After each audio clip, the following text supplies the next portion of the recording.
My name is Brian Swanson from North Anoka Control Systems in Minnesota, and I'm doing 2 workshops at AWFS. The first one is a full-day workshop on lean manufacturing. It's a lean simulation, and what we do in that workshop is we go through all of the major lean concepts, including 5S, voice of the customer, strategy deployment, but mostly it's a practical application of lean where we get to create work cells that have a flow. People learn about the value of aligning the flow of their work into value streams. They learn about how to prioritize improvements, how to work through improvements, and how to link them to the bottom line.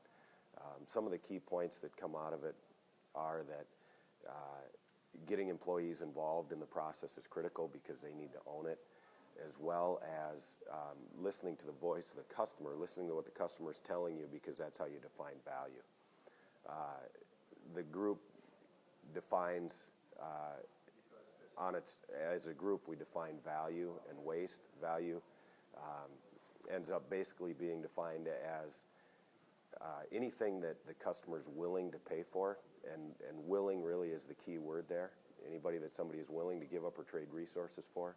So it's not always money. Sometimes people are willing to give up their time. Sometimes people are willing to give up their resources, but the key is that they're willing. And if your customer is willingly giving up resources, then that clearly is value.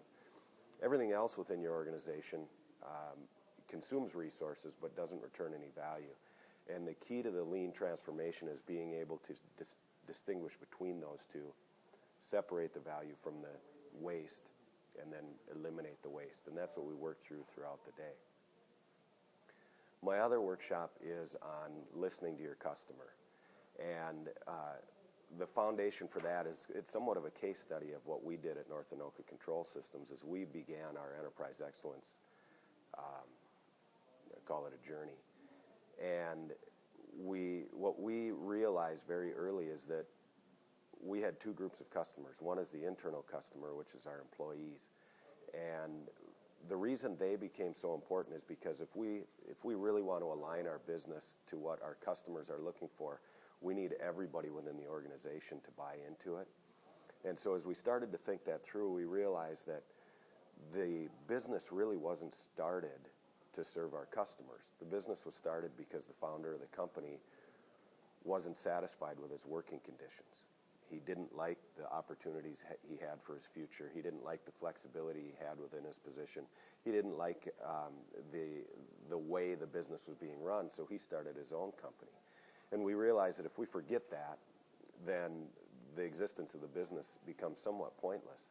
And so we started out looking at what's important to our employees, what's important to the people within the organization.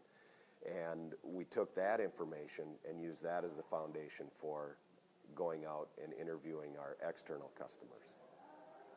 The external customers then provided a whole bunch of information that we pulled the employees in, and I talk about the methods that we did that. But the key is how we bring the employees back into the process of organizing that data and taking that information and turning it into a strategic plan. Then I cover a tool that is called strategic deployment, or Hoshin Conry, and that's the method that we use to keep track of what we're doing and keep track so that the objectives that come out of our voice of the customer effort are real and achievable, and we hold to them. And then we wrap that whole thing up with how do we celebrate results? How do we continue to keep people involved? So those are the 2 workshops that I'm doing this year at AWFS. And the places I guess you could find out more, one would be www.mfrall.com. That's the Manufacturers Alliance website. I know that LEI, Lean Enterprise Institute, has information on that. And I imagine if you just Google Voice of the Customer and Hoshin Conry, you can find out.